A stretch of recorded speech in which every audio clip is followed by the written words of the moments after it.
she was like, you don't understand.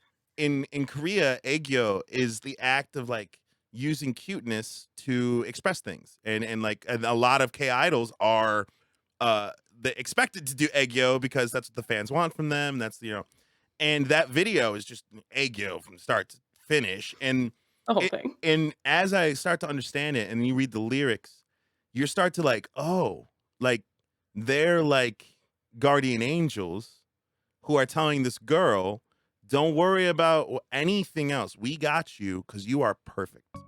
And I was just like, oh, if you take away the creepy dancing and the creepiness of like them being in the girl's room and stuff, this is really cute. This is really nice. And Sasha's like, okay, go one step further and think of it this way. This girl is imagining GOT7 is there because they're her idols. And to hear her idols tell her she's perfect is the best thing in the world for her. And I went, that is the cutest damn thing I've ever heard.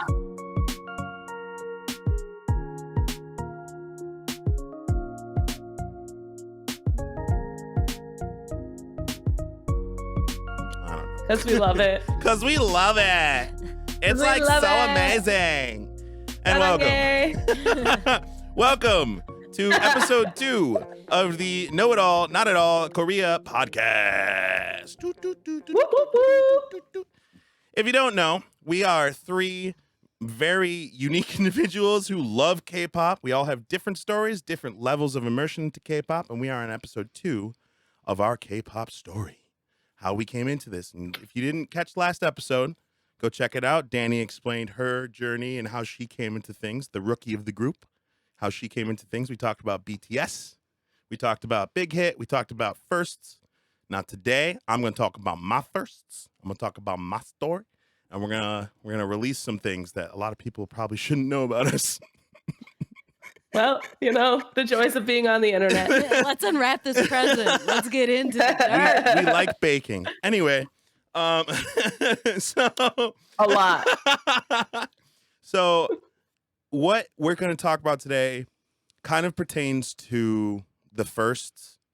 So I'm going to start with my first introduction to K-pop ever, all time, was in a car. Which, if you don't know, that's a great place to be introduced to K-pop if someone's got a good system. Like, it's a good place to be introduced. And the song was One of a Kind by none other than G Dragon. And my first reaction to it... Also, who introduced you to it? Well, Sashel. I'm getting to that. Oh. We're assembling the Power Rangers, Danny. Not yet. Okay? She's over here like, no. Get them all right. I'm painting a picture. So I'm sitting in the car with Sashel, now that everyone knows, and G Dragon's One of a Kind's playing. And the thing that kind of got to me immediately was kind of like, it reminds me of that Snoop Dogg song, which is the name is escaping me right now, but it reminded me of that, and I kind of liked it because at the time I was kind of struggling with music in general. For those of you who don't know, I am a musician, and I had a hard time with modern music because, 2010 to 2020, it was weird. A lot of the popular music that was coming out in America, a lot of the hip hop was getting farther and farther away from the things that I loved about those genres. And then this song, One of a Kind, and I asked Sasha, when did it come out? Like, when did this come out? And she's like, I don't know, like 2013. I was like, who is this? This is so cool. And then the song starts and like actually gets into it. And I'm just like, dude, this dude can rap. Like, I don't know what he's saying, but it sounds awesome.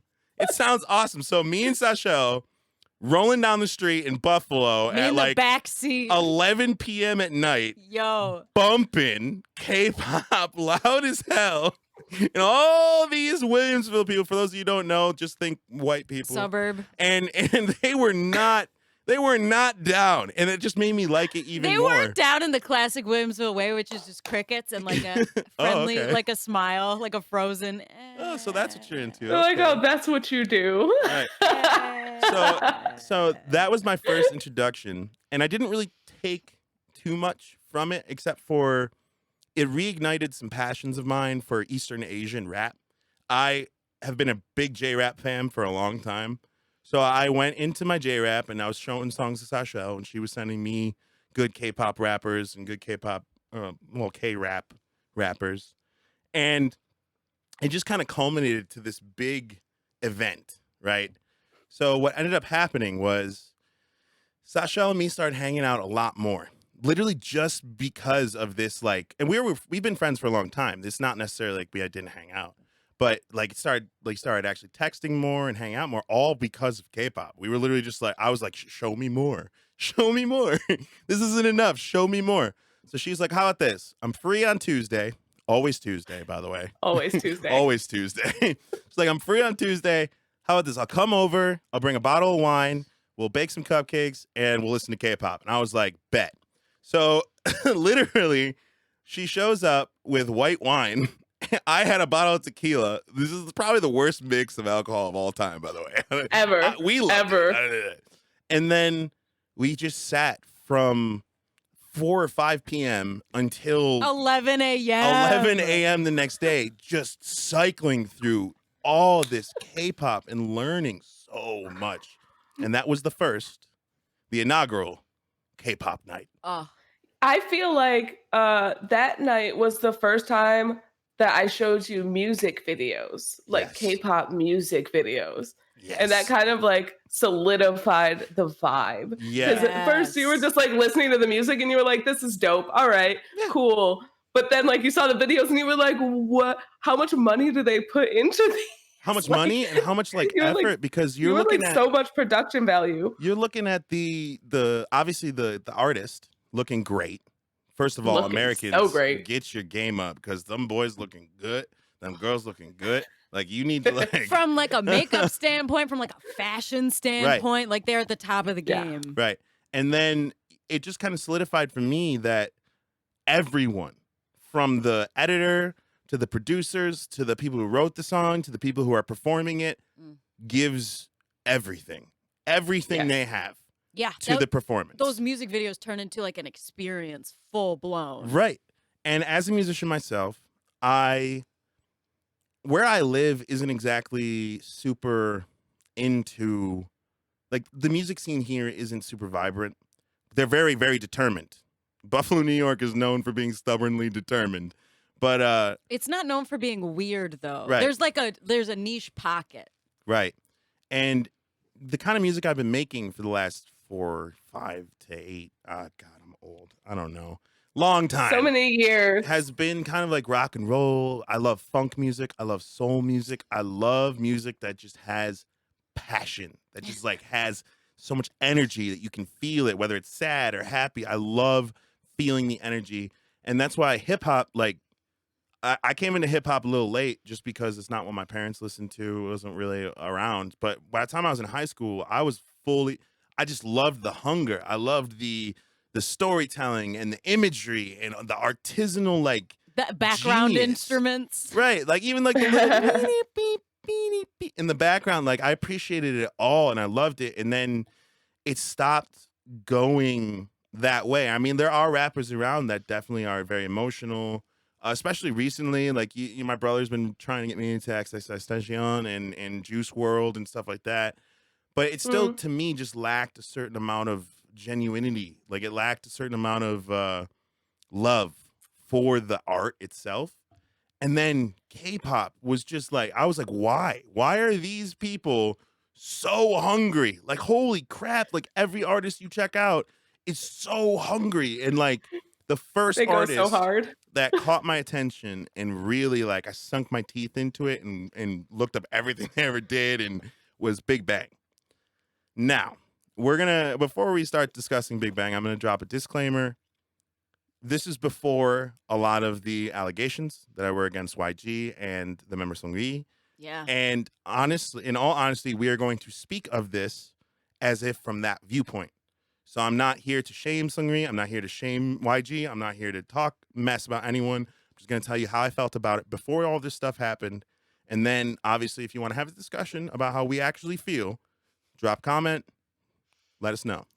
Yeah, we But- can talk about that too, but not today. Not today, because today we're talking about the fact that these boys, these kings, man, like reshaped my whole like entertainment spectrum. I watched Fantastic Baby for the first. I actually no. Bang Bang Bang was the first video you showed me from them. Yes. And I was just like, dude, like that drop, that freaking the way that the video kind of like very colorful, very bright, very but also like a lot of contrast, has a lot of darkness in it.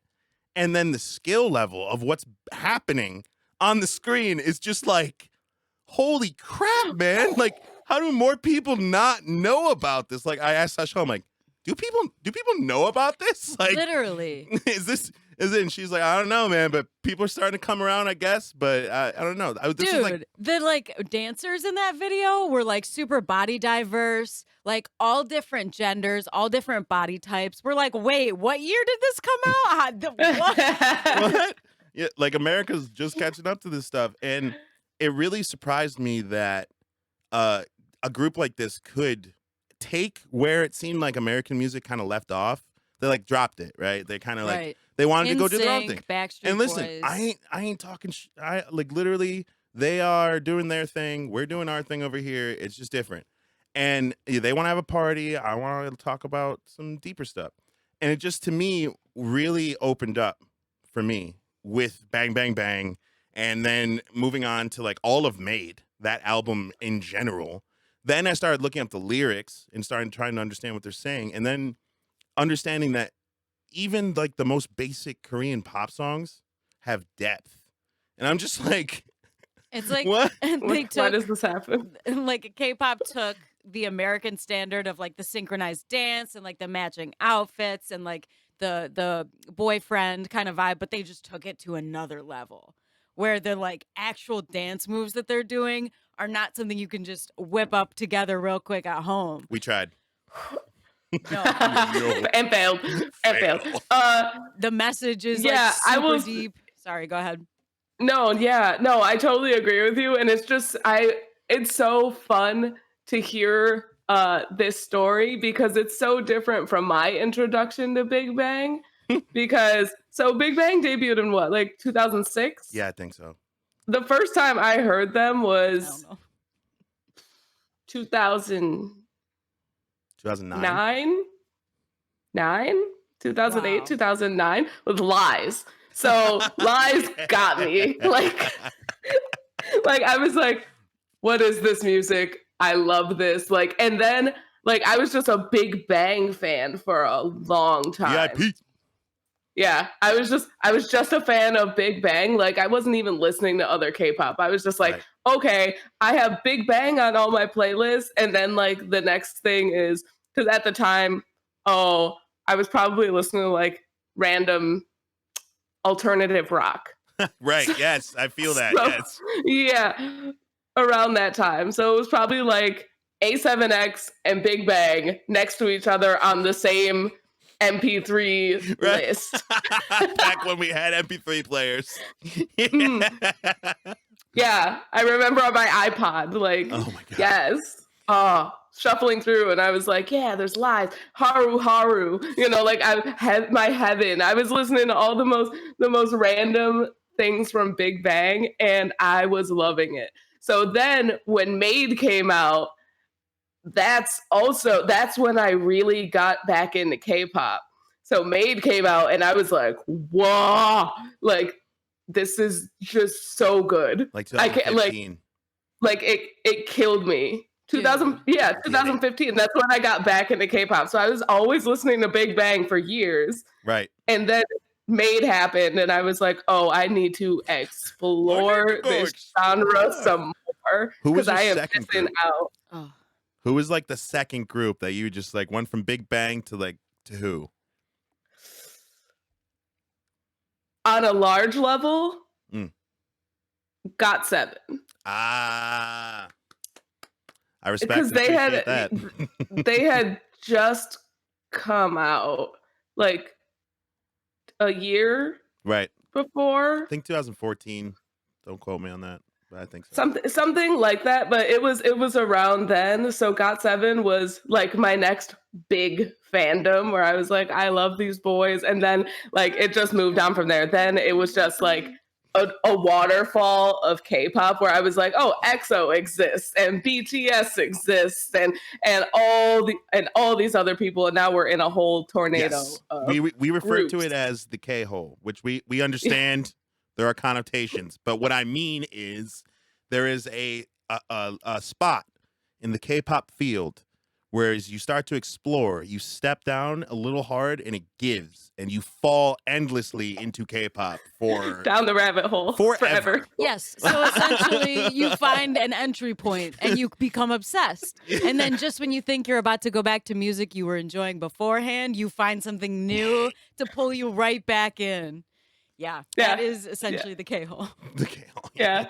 Dude. Yeah. So then, so after Big Bang, it was GOT7, but Big Bang was it for me. Like, so good. Made was a huge album for me as well because like after that first K-pop night, after like sliding around in the back seat of your car, just like hitting against the windows. I remember us Drive responsibly. getting to a bar in Williamsville and like opening all the doors and blasting the music. And like our Williamsville friends are just like, okay. And we were like turning up all the way. From that point on too, I think Loser was like my entry point to that Made album. I really liked that song. I really liked the melody of it.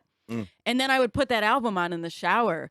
Like honestly, dude, the album would finish and I would start it over every single day, and I wouldn't get help it. sick of it. Never. That's rare. Well, to be fair, to us, they end with "We Like to Party," and it's just kind of like. And you're like, okay, now we have to do it again. Like, why don't we stop? But I think that Made, even today, even in 2021 K-pop standards, which is a new world, like it's a completely different landscape because of this album, I will boldly say.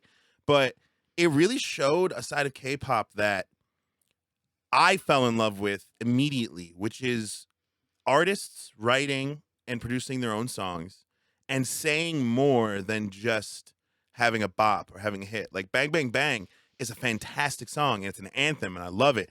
But If You was like, or Last Dance, like the spread, they spread out and they really let themselves be expressed through the album.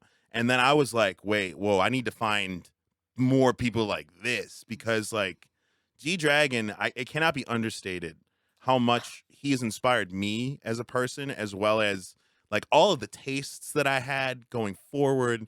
He's just like daddy K-pop to me. Can I just GD? GD. All the love for that man. All the love, man. All the love. Because, dude, K-pop, a lot of Americans don't understand this that I talk to about K-pop, is you don't understand how scary it is to be in a country that has very strict and very rigid moral code and standards, and then to say to all of that, like, because from a very young age, he was very young when he started trainee and started trying to become a musician.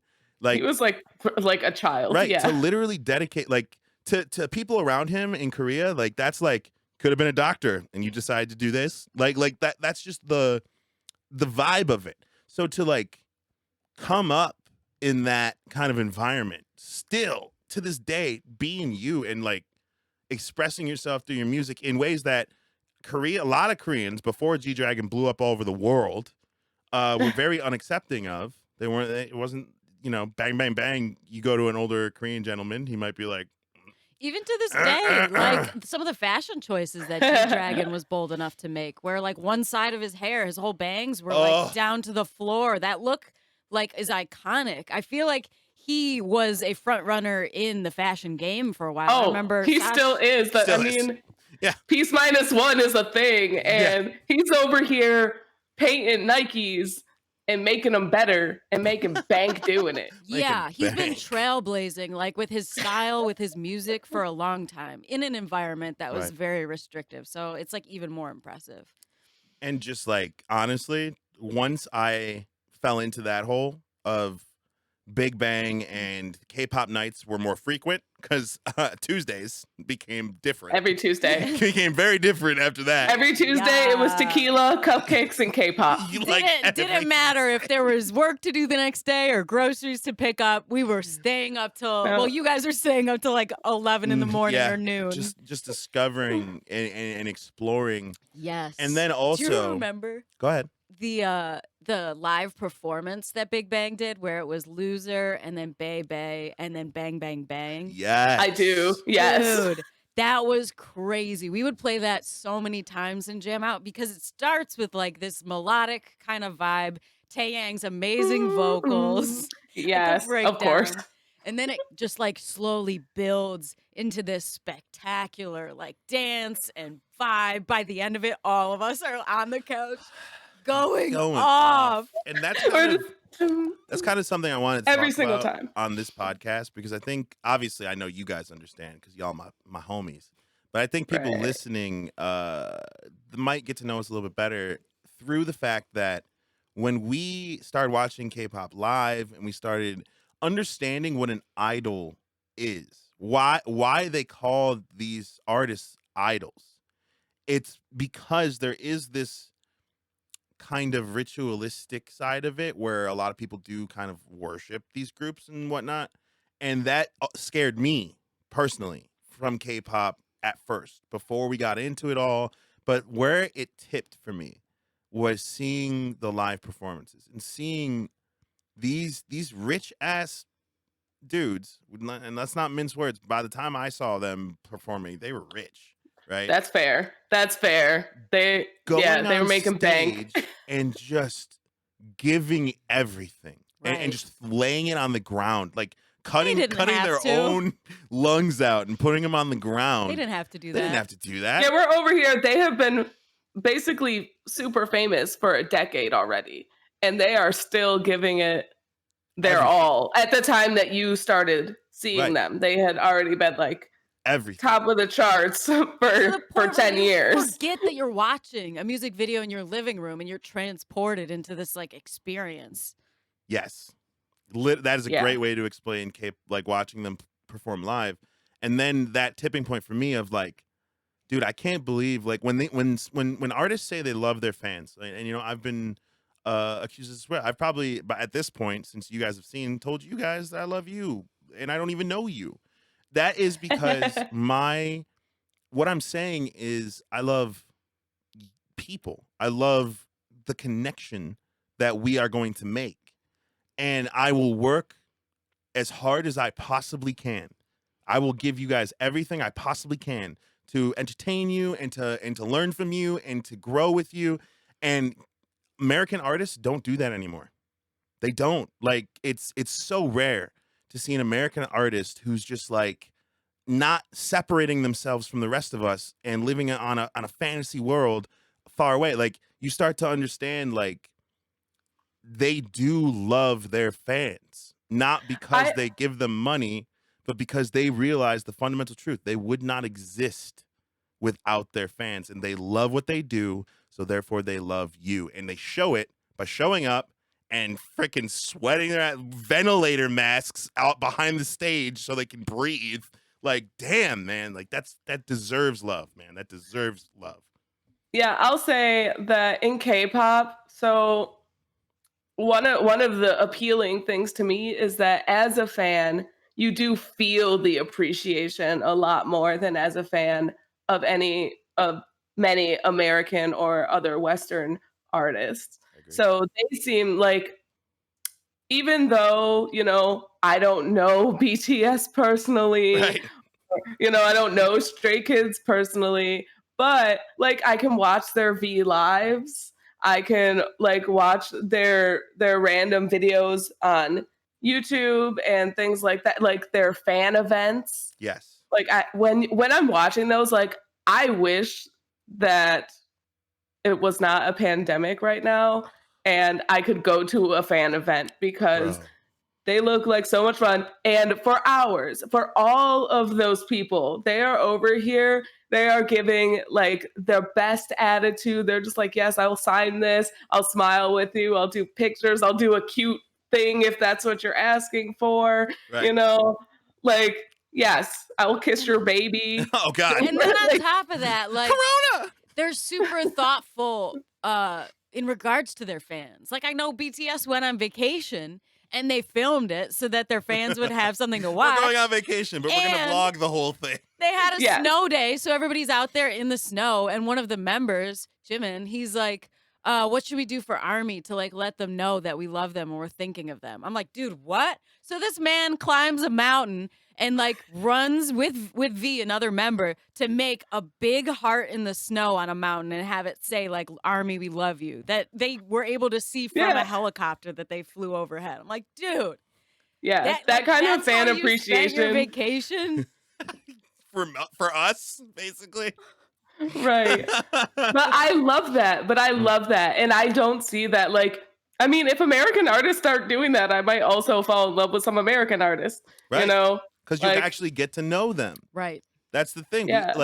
Yes, we don't know G Dragon personally. We really don't. But we know no, but I feel like I do. we know what he stands for because he tells us. In a way that he's worked hard to be genuine and like translate how he really feels through his work. That's not easy to do. That's not easy to do when you have those big labels. Like the entertainment companies in Korea can be very restrictive. So the fact that he's doing it even on top of This that is a perfect is segue. crazy. This is a perfect segue into a point that I want to make, and I'm putting myself out here on a limb. So please, the KIANAA community, please forgive me for saying this. All the love. But if we're talking about me getting into K-pop, then we also have to talk about how it took me a really long time to get into girl groups. It took me, I had to find the right ones, right? Let's talk about, like, we're talking about like all these male groups, we're talking about all these boy groups, Right. and talking about how genuine they are, and we're talking about this. How hard they work. We have to also talk about how the companies do control a lot of K-pop artists, and it's not possible for every artist to be as free as someone like BTS or G Dragon, because they don't have the clout, they don't have so they have to do what they're told to pay off their debt or to whatever, Make a their name for contract. themselves. So it was really hard for me to get into girl groups because they had that Formula. right of just It had a cookie cutter feel. it wasn't very genuine. It like a lot of the girls were doing, because obviously K-pop's getting sexier and sexier. Thank you to Jessie, Hwasa, CL, Queens. But there's like I can't say Queens. Hyolyn. Like, okay, if I forgot to mention, please don't crucify me. But there are a lot of queens There are a out lot. there that are pushing it forward. You can see how uncomfortable these girls are doing these moves or wearing the clothes that are revealing. And because Korea is a more modest society, these girls were raised thinking like, don't do this stuff. And then now they're trying to, become superstars, and there are companies like do this stuff, and they're like, oh, okay, if I have to, like, that, just because it's their job doesn't mean it makes it comfortable for them. So like it was uncomfortable for me to watch, because my first girl group experience was Twice, which is the most popular girl group in Korea. I don't know if that's the same right now, but at I'm one pretty point, sure that's still true. right? And yeah. it just maybe because I'm American, maybe because my culture is very different, it just seemed very disingenuous. It seemed very much for a point that was not what the point the girls wanted to make. Yeah, the boy groups we had experienced up to that point were very emotional performances, whereas the girl groups are kind of like hiding the emotions so that they can put out this image that they want, and we Right. didn't really connect with that. Right. And Korea messes with it, obviously. They're number one. Right. But it didn't Right. it didn't resonate with me. Now, to be fair, I have rectified this. Right. There are girl groups out there that are so much fun and so genuine and so real. Yeah, just because that's where the story started doesn't mean that's where it ended. Right. But I just wanted to, we had to bring that up because obviously we're talking about all these boy groups and how influential and how amazing they are. And we're not talking about girl groups. We're not being prejudiced. That's true. I also will say that I also started out with a prejudice against girl groups, but I have a prejudice against girl musicians in general for there's no Personal reason reasons, for right. it. Yeah. It's just like male artists are more appealing to me. Right. It's just my thing. It actually caught me But- off guard because I'm the opposite of you. I personally, female American artists are my jam. And then moving into Korea, I was like, wait, I don't know if I fuck with this. You were like, why do I only remember- like boys? What does this say about me? What is this saying? I remember who was it? It was But- Sashelle and Tom showing me that song by Blackpink. That's like do do do do do. What is it good? Do do do do do Do do do. do do do do do. And I just was not into it. I don't know why. But then when Sashelle showed me Kill This Love, oh my God, there's this beginning. Is it a drum or there's like trumpets? And they, Oh yeah, the synth trumpets. There's like this very, very emotional beginning to that song that like I felt resonate within my whole soul. And if you aren't a bad bee at that point, like for 2 minutes, you become one. Okay, that song is crazy. Right. It's like full That's of female confidence. But what I was gonna say is, while I started out really not liking girl groups, and it's partially because the girl groups that I had been exposed to were like the cutesy type. There was a lot of aegyo. So there was a lot of full-grown women acting like children, Yes. looking like children. In really And short it didn't skirts. for me it was a bit strange. Mm. But coming into groups like Blackpink where women look like women, thank you, I started to like it. But even still, like, there are some songs by Twice that are bops. I really enjoy Momoland. I really enjoy Red Velvet. So, I'm a and Red it depends. Velvet fan. Yeah, like I enjoy them now, even though it's kind of the same. But I've become more accustomed to the aesthetic of aegyo, Right. where now I'm more comfortable with it as a person, and I can like take the music at face value instead of coming at it with my bias. So Yes. I'm happy. But it took years. I mean, my K-pop like I said. journey has only been 2 years long so far, but it took me a couple, like 6-7 months to really like get into it. But I think as you become more acclimated with the culture of Korea, and as you start to fall in love, not just with the music or the passion or the artists, but the culture they come from, and you share the love that they share for the culture, it starts to change the music as a whole. It starts to change how you see these things as a whole. Like GOT7 is a great example because that was also my secondary group. I wonder why. Because maybe my K-pop Nuna was the one that, like, here's Big Bang. Oh, you want more? Here's GOT7. I literally did the same Right. order. and where aegyo started to make sense to me was the Just Right video. Because Yeah, I love that video. I did not. The first time I watched it, I'm like, wait, Like, what are you doing? what is happening in this video? Are they all like going for that little girl? Like, is that what's happening? And then Sasha was like, I it's remember not, that. it's not like that. It's not like that. And I'm just like, it looks like that. It sounds like that. She's just like, It's meant to be empowering. right. She was like, you don't understand. In Korea, aegyo is the act of like using cuteness to express things. And a lot of K idols are they expected to do aegyo because that's what the fans want from them. That's and that video is just aegyo from start to finish. And The whole thing. And as I start to understand it, and you read the lyrics, you start to like, oh, like they're like guardian angels who are telling this girl, don't worry about anything else. We got you because you are perfect. And I was just like, oh, if you take away the creepy dancing and the creepiness of like them being in the girl's room and stuff, this is really cute. This is really nice. And so I was like, okay, go one step further and think of it this way. This girl is imagining GOT7 is there because they're her idols. And to hear her idols tell her that she's perfect is the best thing in the world for her. And I went, that is the cutest damn thing I've ever heard. Like really, like they made a whole concept video to tell little girls that listen to them because they know their fan base. Like, we got you. Like, despite like whatever anyone else says, we're still here, and to us, you're perfect. And I was just like, wow, okay, this is not creepy at all. This is really cool. You take that lens and you start looking at other girl groups, start looking at other things, and it starts changing the way it looks, start changing the way it sounds. My parents are still not into it. They're very Mine too. oh, Yeah, what's going on here? And if you don't find that whole like category of girl group to be your speed, then just keep looking because there's always Mamamoo. Right.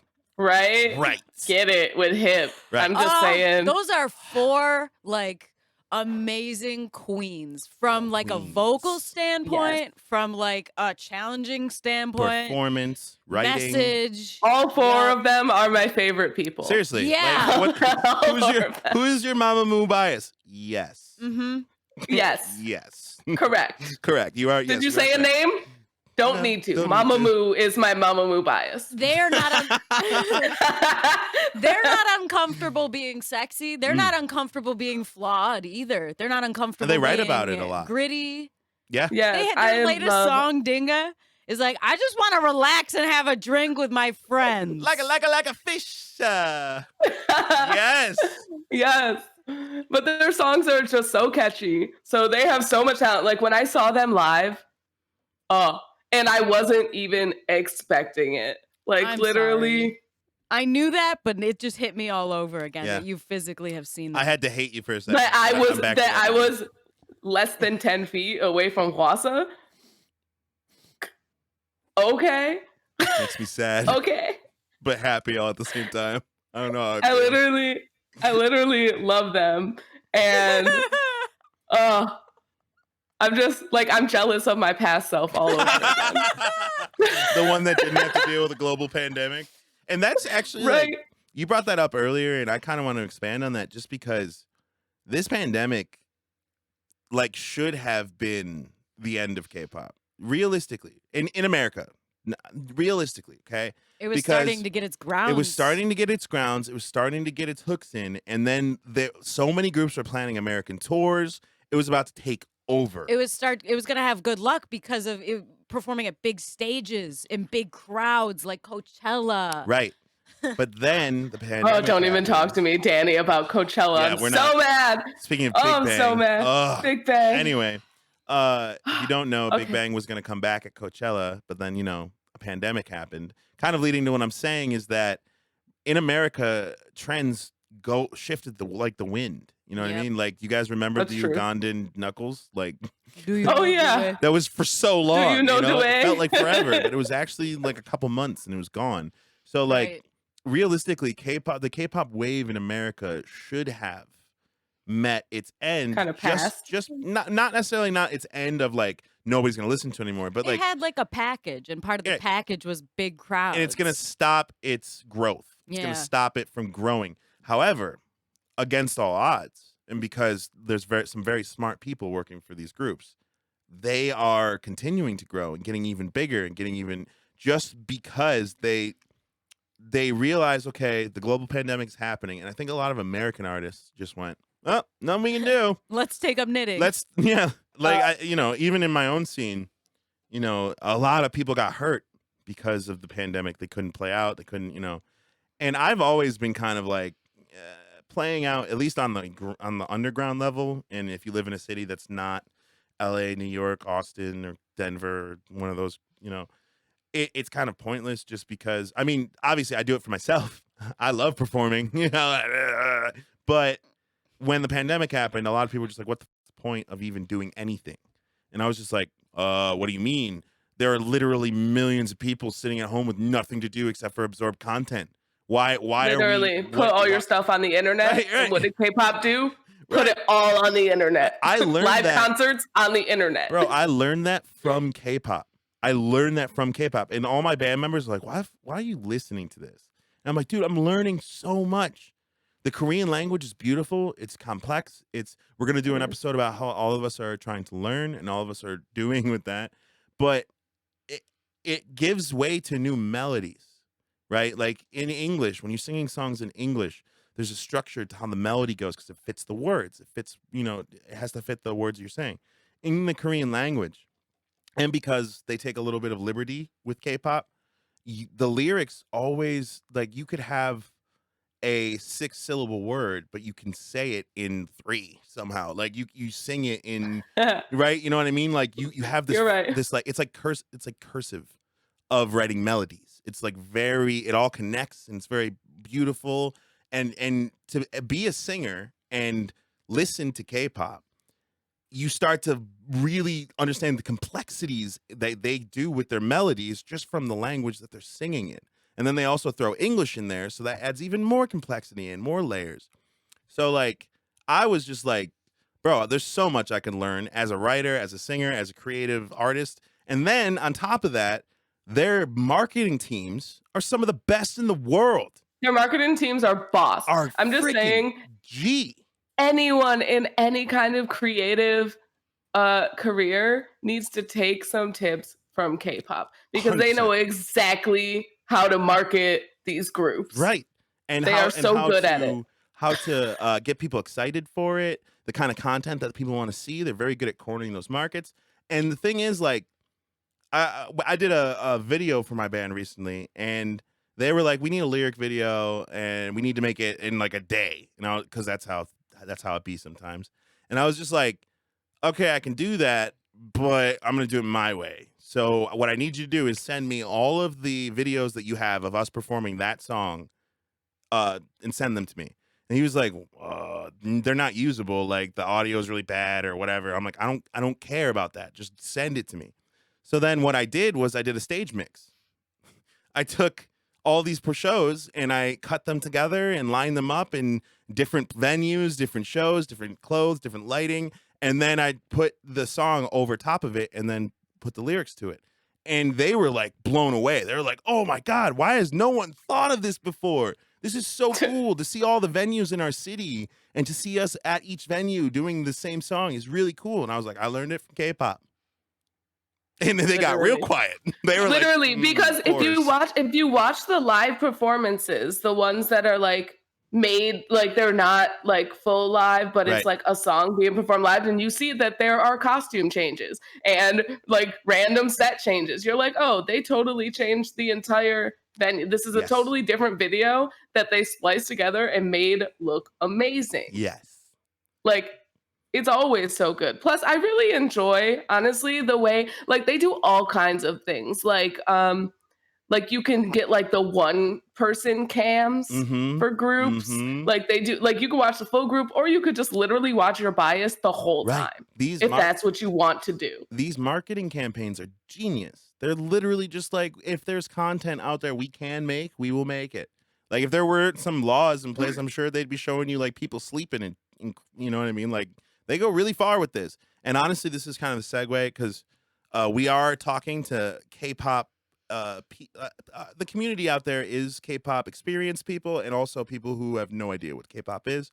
So I would like to explain this part just a little bit. We're not going to take up too much time on these people, but there is a dark side to it when it comes to sasaengs or fans who have such an extreme you love. You can't even call them fans, and you can't even. They're call overzealous. It's stalkers. Really just honestly, in my personal opinion, while both of you are correct in what they do, what I think their actual motive is they're just attention seekers. They're just people who want their 15 minutes, and they think they're going to get it by following this person around everywhere they go and being in contact with them. And like, there are actually people out there that think that if they stalk someone for 2 years, that they're going to turn around and marry them. That they're going to start loving them. I'm just like, I'm sitting here like, bro, what kind of Stockholm syndrome shit is this? But I think that is a part of K-pop because you have these idols. And that's, you know, they are idols. People do, in a sense, worship them. And they are supposed to be pictures of, I don't want to say cleanness, because obviously I don't really agree with the way that they treat artists in Korea. But like, they have a certain standard that they have to upkeep. Yeah, they're supposed to be idealistic. Like they're the ideal people. Right. And when you take advantage of that to stalk them and to hurt them and you know, there are these people out there that like one person in a group and talk crap about his other members. So they try and follow the other members and like catch them doing things that could get them in trouble with their label. It really makes me upset. Like I'm getting really upset. That's upsetting. Things like anything. Honestly, if you are a person that's going to hurt someone that you're supposed to love's career, social kind of group, if you make them feel unsafe like being outside, then you're not a fan. You're not a fan. And like that's not that's not the kind of love that these And people need. if you're rage unsigning, unfollowing us right now because you are a sasang, good. Then that's Goodbye. okay. There's Yeah. no place for you Bye. here. Can you imagine Yeah. the intensity of having people like that and then also still being like a leader in music, a leader in like your arena, a leader in fashion? Dude. Oh, as far as fashion goes, I think you and I both have had dramatic changes in our lives due to K-pop fashion. Because for me personally, like I really admired the androgyny of K-pop fashion Mm-hmm. from both sides. Mm-hmm. Like the way that men feel comfortable expressing themselves through more like feminine colors or through more feminine like styling of their wardrobe, and it just kind of encouraged me to explore the duality, like putting out both feminine and masculine energy through your hair or through your clothes. Like that actually changed for me, and I don't think I would be doing it without K-pop.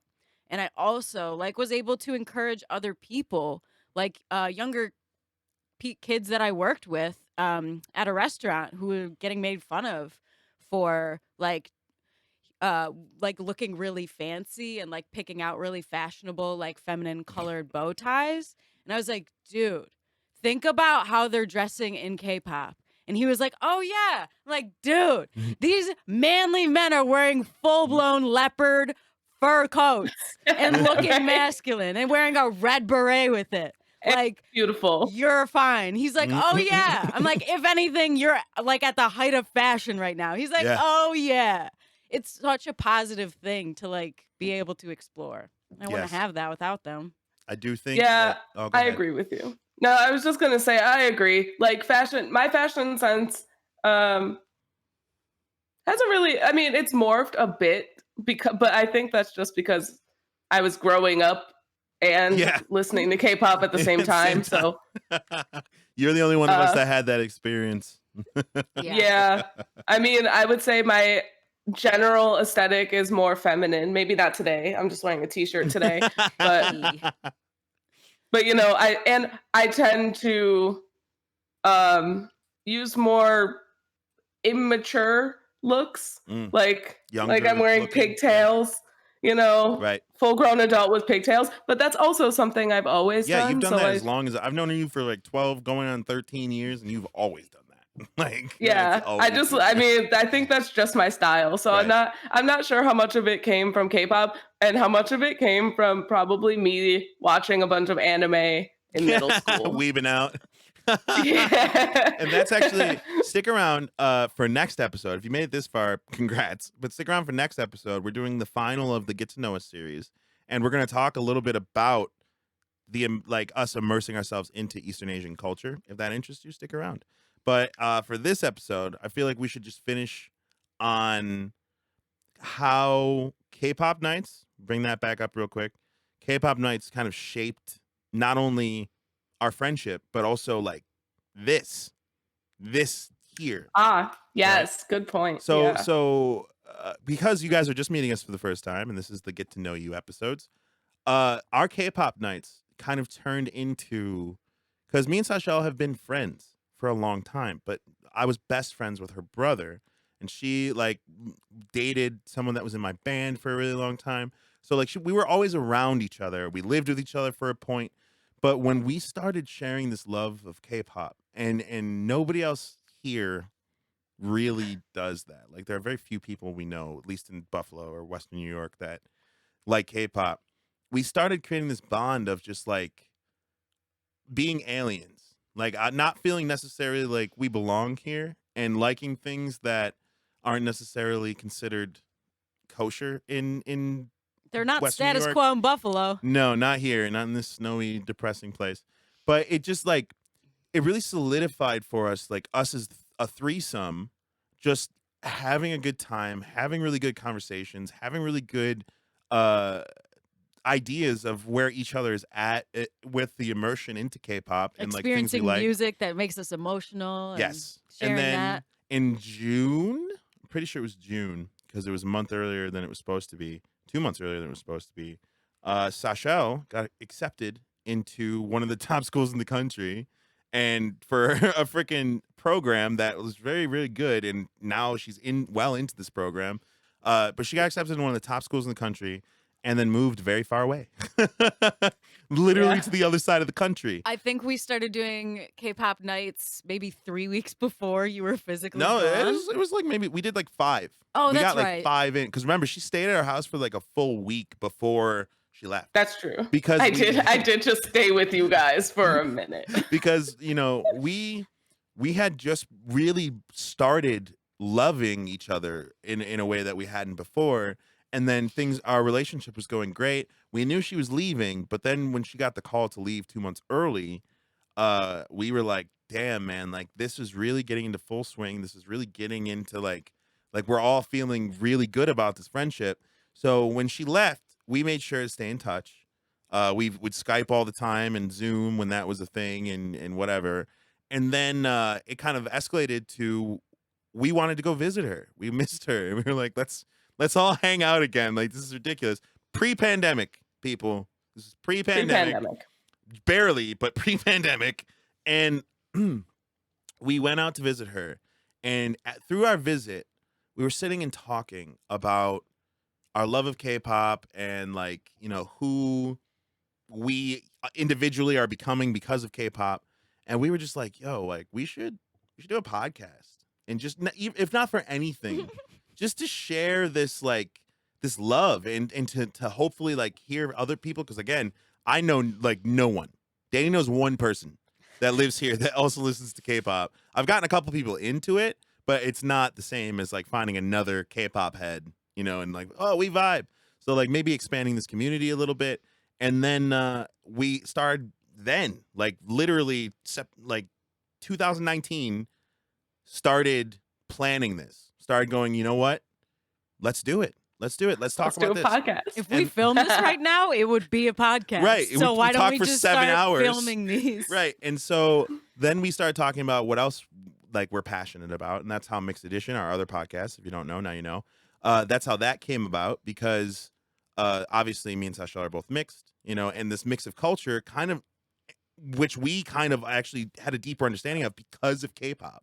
Right. Yeah. I think like that both of our podcasts are super related because it's all about just like not like it's all about experiencing other cultures and kind of like learning from it. And absorbing and loving and like appreciating. Right. Yeah. Sharing it. Yeah. So literally the K-pop night is the reason we are sitting here in front of you.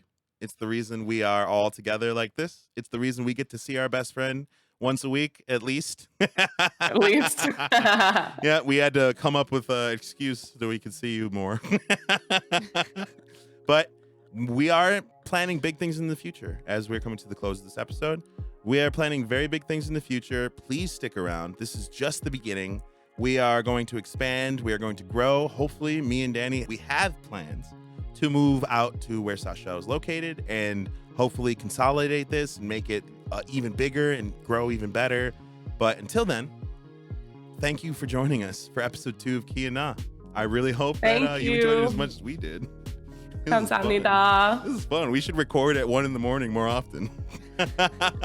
Yeah. Yes. 감사합니다. 대단히 감사합니다. Thank you so much. For if you're here on episode 2, you're one of the real ones, fam. Thank you for listening. One of the OGs. One of the OGs. And if you were so kind as to join us, please do us a favor and let us know what your experience was like. If you enjoyed sharing with us, like, you know, let us share with you as well. And if you're listening on Spotify or iTunes, please go check us out on YouTube for our video versions of the podcast. Because my lovely co-hosts here often forget that you won't be able to see us. So, yes, True. Please go over to our YouTube channel at BuyoPro. That is BUYEOPRO on YouTube. And we do more stuff than just the podcast. Obviously, I think you'll like it. And if you are here with us on YouTube, thank you. Please drop a comment, join the discussion. Or like it so that you can get some more in your feed, or ring the bell so we'll let you know whenever we drop a new video.